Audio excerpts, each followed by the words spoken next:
Is God a virus? Echopraxia is a book set in one of the most interesting sci-fi universes that I have covered on this channel. It is technically a sequel to Blind Sight, but it's not necessary that you read Blind Sight to understand Echopraxia.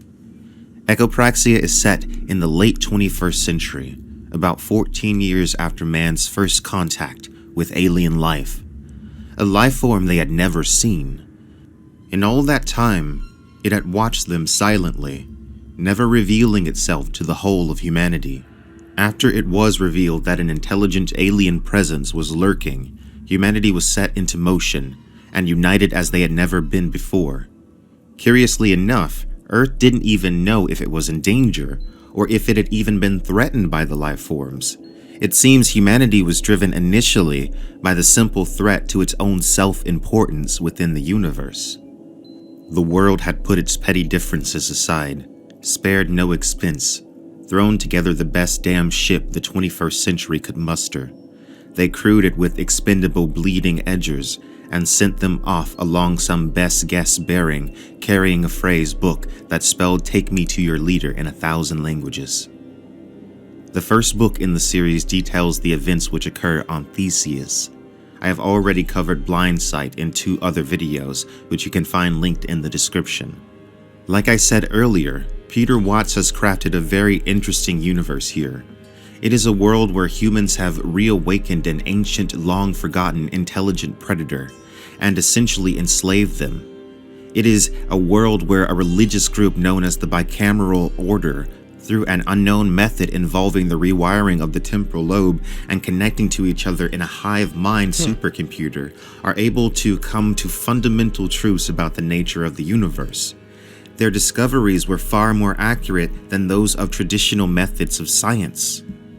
As some of you may know, this is a book series with vampires and zombies, and Now that I think about it, what if having a hive mind, a genuinely connected hive mind, was realistically the only way that humanity could actually come together on their what we're trying to accomplish and our values and who we stand to represent? That, because as is, even though we're more connected than ever, it does feel like we're more divided than ever as well. intriguing science-based explanations for their existence, but echopraxia in particular brings up one of the most interesting concepts I've ever encountered in any science fiction book ever, and that is the concept of the digital universe and God as a virus.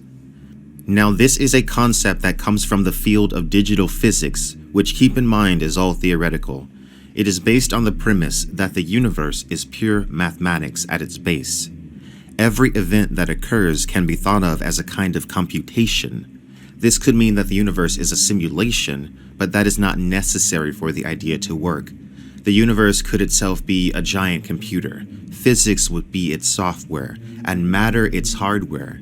Every movement of an electron would be a calculation in the vast supercomputer. In some models of the digital universe, matter itself is merely an instantation of numbers. The digital universe is a widely accepted concept in the universe in which echopraxia and blind sight take place, and it sets the stage for one of the most interesting concepts in echopraxia. Everything's numbers go down far enough, don't you know? She poked him, pinched his arm. You think this is continuous? You think there's anything but math? He knew there wasn't. Digital physics had reigned supreme since before he'd been born, and its dictums were as incontrovertible as they were absurd. Numbers didn't just describe reality, numbers were reality. Discrete steps functioned smoothing up across the Planck length into an illusion of substance. Wow, okay. This seems pretty deep. I do want to say that numbers, going into what he's talking about, I think numbers are emotionless. Numbers don't care about feelings, and it really reigns true in YouTube for me a lot. I'll ask people, how do you feel about something, and you can ask somebody how they feel about something, but at the end of the day, the numbers are going to deliver the truth and not necessarily the human that delivers their opinion or what they want you to believe is their opinion. In the digital universe, God is not a thing, not an entity or person, nor chemical reaction, but a process, a kind of program, a master algorithm capable of defining the laws of physics.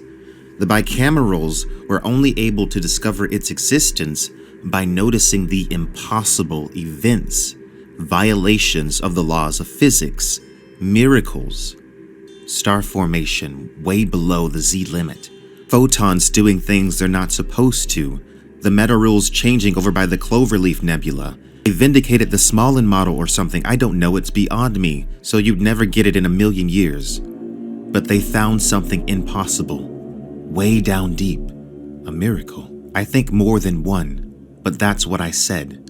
Wait a second. Brooks frowned. If the laws of physics are part of some universal operating system, and God, by definition, breaks them, you're basically saying, don't stop now, Roach. You're almost there. You're basically saying God's a virus. The concept of God as a virus, a program within the universe capable of breaking the laws of physics as it sees fit, is a mind-blowing concept. But there is another eerie question that comes out. Is it a necessary program or a bug within the system? But it gets even more eerie than that. If you accept that God is a bug, then that would seem to indicate that the universe is not operating properly. Maybe reality is not the correct reality. But that raises the question, what does the correct universe look like? Alter the fundamental code slightly, and perhaps the universe no longer supports life. And maybe it was never meant to. Maybe the Alpha's wrong. Maybe life's just a parasitic offshoot of a corrupted operating system.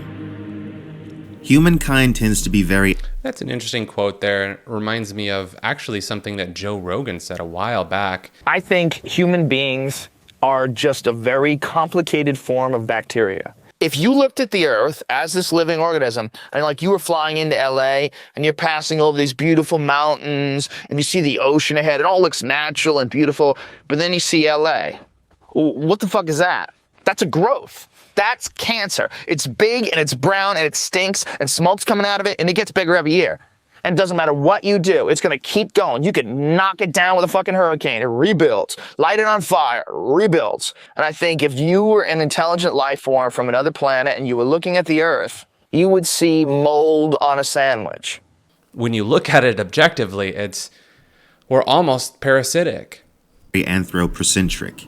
We tend to see ourselves as the center of the universe. But maybe life, human life at least, is a fluke. All of the many thousands of years of humanity's existence has been but a blip on the cosmic scale. It would be foolish to think that the universe was made for us.